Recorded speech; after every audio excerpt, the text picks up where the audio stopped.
얼마 전에 이 미국의 국방연구원 선임연구원인 오홍단 박사께서 우리나라에 와가지고 세미나에서 발표하면서 이런 말을 했습니다. 미국이 북한에 대해서 핵을 용납하지 않겠다고 260번 얘기했답니다.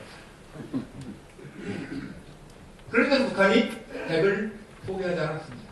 그럼 앞으로 미국이 북한과 양자회담하고 북한이 미국과 양자회담 할 때 우리의 요구대로 북한이 체제를 보장해주고 경제 지원해준다고 해서 북한이 핵을 포기하겠습니까?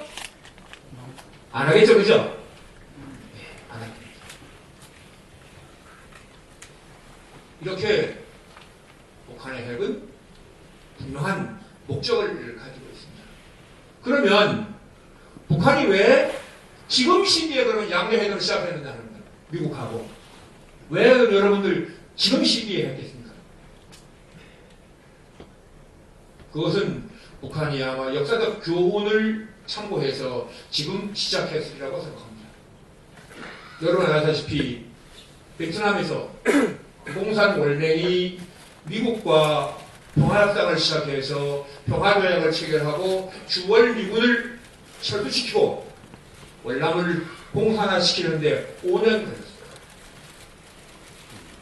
따라서 공산월맹이 미국과 평화조약을 체결하고 주월 미군을 철수시키는 협상을 하는데 5년 걸렸기 때문에 북한도 대략 그 정도 걸리지 않겠는가, 이런 판단하에서 지금 시작했다고 합니다.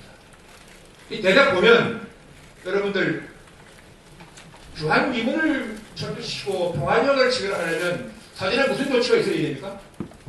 사전에 반드시 한미연합사가 해체돼야 됩니다. 그런데 한미연합사는 2012년 4월 17일 해체하도록 되어 있습니다. 지금부터 약 한 2년 반 정도 이렇게 남아있습니다. 따라서 북한이 지금부터 협상을 시작한 것은 우선 1차 목표는 앞으로 2년 이상 미국과 협상하면서 한미연합사 해체에 중점을 둘 겁니다. 그리고 일단 한미연합사가 해체되면 2012년 한미연합사가 해체되면 그 다음에는 본격적으로 미국과 핵카드를 가지고 협상해서 평화조약을 체결하고 주한미군을 철수시키려고 할 것입니다. 자, 그러면 여기서 이제 한미연합사가 미북 양자회담의 핵심 요소로 등장했습니다.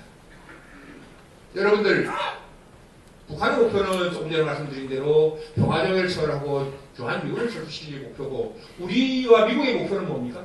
조금 전에 말씀드린 대로 북한의 체제를 보장해주고 경제 지원해줘서 핵을 평화적으로 포기시키는 겁니다. 그런데 북한이 체제 보장해주고 경제 지원해준다고 핵을 포기할 가능성이 거의 없습니다.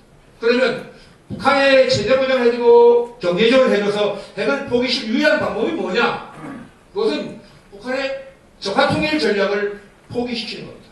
그 적화통일 전략을 포기시킬 수 있는 유일한 방법이 뭐냐? 바로 노무현 정권에서 만들어 놓은 한미연합사 해체를 막는 겁니다.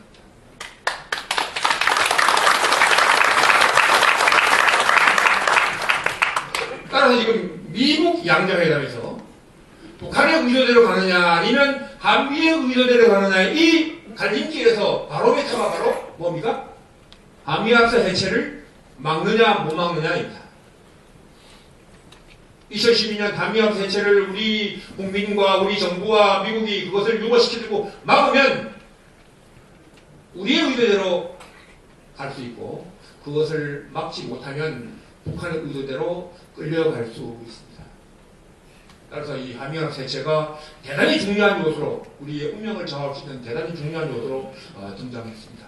그러면 만에 하나 우리가 2012년 한미연합사 해체를 막지 못하고 계획대로 해체되면 그 이후에 어떤 상황이 벌어질 것이냐 하는 겁니다. 지금부터 2012년까지 북한은 한미연합사를 해체하기 위해서 아마 도발도 이렇게 저강도로 도발하고 위장평화공사를 하면서 평화 분위기를 조성합니다. 그러나 2012년 4월 17일 일단 딱 한미연합사 해체되고 나면 북한은 정반대의 상황을 연출할 겁니다. 그 하나는 미국과 실질적으로 핵을 가지고 평화적을 처벌하고 주한미군을 철수시키기 위해서 모든 수단을 다할 겁니다. 그러면 핵 문제 해결은 점점 더 요원해져가고 북한의 위협은 우리 머리 위로 바로 다가올 수 있습니다. 반면에 우리 남한에 대해서는 평화적을 처벌하고 주한미군을 철수시키기 위해서 평화 분위기를 조성할 수 있지만 정반대로 우리 남한에 대해서는 정말로 지금까지와 차원이 다른 강력한 도발을 자행하면서 전쟁 분위기로 몰려갈 수 있습니다. 여러분들 6.25 전쟁 이후에 북한이 수많은 도발을 했지만 지금까지 북한이 그 많은 도발을 해도 우리는 한미동맹과 한미연합사 체제 하에서 전면전 우려를 거의 하지 않았습니다. 근데 이제 2012년 4월 17일 한미연합사가 만일 해체되고 나면 그때부터는 북한이 지금과 차원이 다른 도발을 하기 시작하면 우리는 전면전 우려를 해야 됩니다. 전면전 우려를 하게 되면 가장 먼저 타격받는 것이 뭡니까? 아마 경제가 가장 먼저 타격받는 겁니다. 남북 대치 상황에서 안보가 불안해지면 어느 외국 자본이 우리나라에 투자하겠습니까? 여기는 외국 자본도 다 철도할 가능성이 있습니다. 따라서 경제가 가장 먼저 타격을 받습니다. 그 다음에는 북한이 전면전 위협으로 이렇게 도발을 하기 시작하면 여기 있는 우리 많은 젊은이들이 아까 우리 이상민 대표님도 말씀하셨지만 학교에서 연방계 통일에 대해 교육받았습니다. 연방계 통일은 우리 민족끼리 자주적으로 통일하는 방안이다. 따라서 우리 젊은이들이 왜 우리가 남북한이 같은 민족이 전쟁해야 되느냐, 우리 전쟁 싫다. 남북한이 주한미군 철수시키고 연방계를 통일하자. 이렇게 연방계 통일을 들고 나갈 가능성이 대단히 높습니다. 이렇게 연방계 통일을 들고 나오고 작년에 광우병 사건 때처럼 교순이 비선의 사건 때처럼 수십만의 우리 젊은이들이 촛불을 들고 연방계 통일을 외치면 우리나라는 걷잡을 수 없는 혼란에 빠질 수 있고 주한미군은 철수할 수밖에 없는 상황에 도달할 수 있습니다. 따라서 만일 그대로 가서 주한미군이 철수하고 연방계 통일로 가면 남북한이 형식상으로 한 나라가 됩니다. 남북한이 체제를 그대로 두고 형식상으로 한 나라가 되고 난 다음에 북한이 다시 남침하면 그때는 내전이 돼서 미국이 개입할 수 있는 근거가 없었습니다. 주한미군이 철수되고 미국과 평화적을 체결하고 연방계 통일로 가서 남북한이 형식상 하나라 됐을 때 남북한만 대결하게 된다면 그때 남북한의 군사력은 어떻게 됩니까? 지금 여러분들 우리의 군사력은 대략 2년 복무하는 현역 69만 예비군 300만에서 약 한 370만 정도 됩니다. 그런데 북한은 지금도 10년 복무한 현역 117만 예비군 780만에서 900만 명 정도입니다. 그런데 여러분 아시다시피 2006년에 노무현 정권에서 군 복무기간을 6개월 단축하고 군 규모를 줄여가지고 이제 2014년경에 가면 1년 반 복무한 현역 50만, 예비군 180만에서 약 230만 정도 됩니다. 그러면 2014년경에 가면 우리 군은 1년 반 복무한 230만으로 북한군이 10년 복무한 900만에 약 4분의 1 정도 밖에 되지 않습니다. 근데 4분의 1 정도밖에 되지 않으면 우리 병력, 우리 장비가 아무리 우수해도 우리 대한민국은 산악지형입니다. 산악지형은 병력 위주의 게릴라 전투입니다.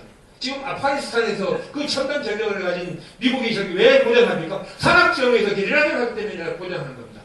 그 월남전에서 첨단 전력을 가진 미국과 귀신냐면 우리 한국군이 왜 패하고 철수했습니까? 게릴라전이기 때문에 패한 겁니다. 북한은 지금 산악, 야간, 시가지 전투 등 게릴라 전략으로 나가고 있습니다.